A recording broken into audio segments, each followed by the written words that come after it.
Hi guys! Kumusta na kayo? For today's video, samahan nyo naman kami at isi-share namin sa inyo ang aming matcha series. Tara, let's go!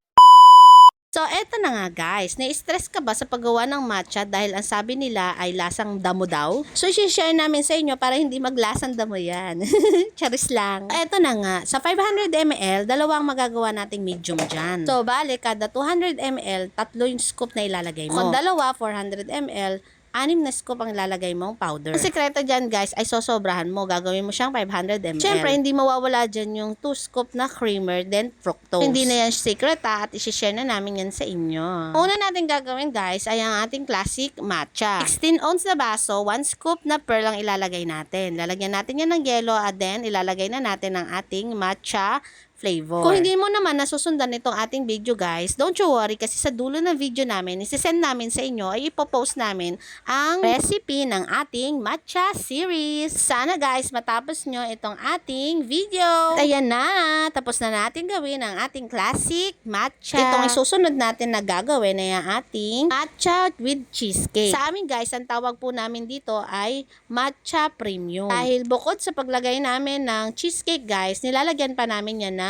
Oreo cookies. O, diba? Sulit na sulit talaga ang pag-order nyo sa amin. Optional mo na ang paglagay ng Oreo cookies. Yung menu. Pero sa amin guys, nilalagyan namin yan dahil masarap. At syempre, kung maglalagay ka sa menu nyo, dapat kakaiba. O, diba? Kung gagawa ka ng ganitong milk tea guys, di kayong magdagdag ng sarili nyong version. At ayan na, tapos na natin gawin ang ating matcha milk tea. At ito na po ang recipe ng ating matcha milk tea. I-post, screenshot nyo na lang po guys. At syempre, hindi mawawala dyan ang paggawa natin ng matcha frap. At yes, alam nyo ba na gustong gusto ito ng ating mga suki? Yes po, may mga tao talaga na mahilig sa matcha flavor. Kung ikaw ay wala pang matcha flavor sa inyong menu, ay pwede nyo na to idagdag sa inyong concept. Kung 16 ounce ang ating gagawin, 3 scoop ng matcha flavor, 1 scoop ng creamer at fructose po ang ating ilalagay. Lagyan natin ng yelo at i-blend na natin. Shout out po pala sa lahat ng mga bago naming followers na nag-follow dito sa aming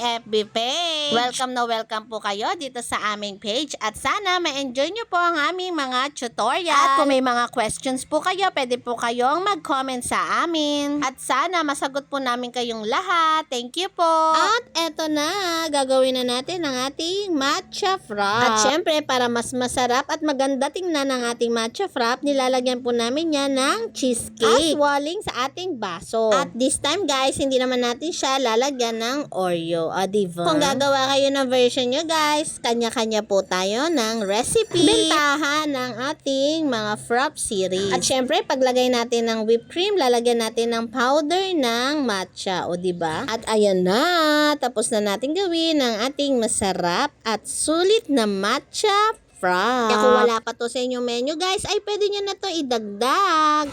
At tingnan nyo naman, napakaganda ng pagkakagawa natin ng matcha series natin. Naghahanap ka ba na ipandadagdag sa inyong small business? O kaya naman concept sa inyong menu? So na guys, pwede nyo na to idagdag sa inyong product menu. At syempre, kung malapit ka naman sa amin, ay pwede na po kayong umorder sa amin.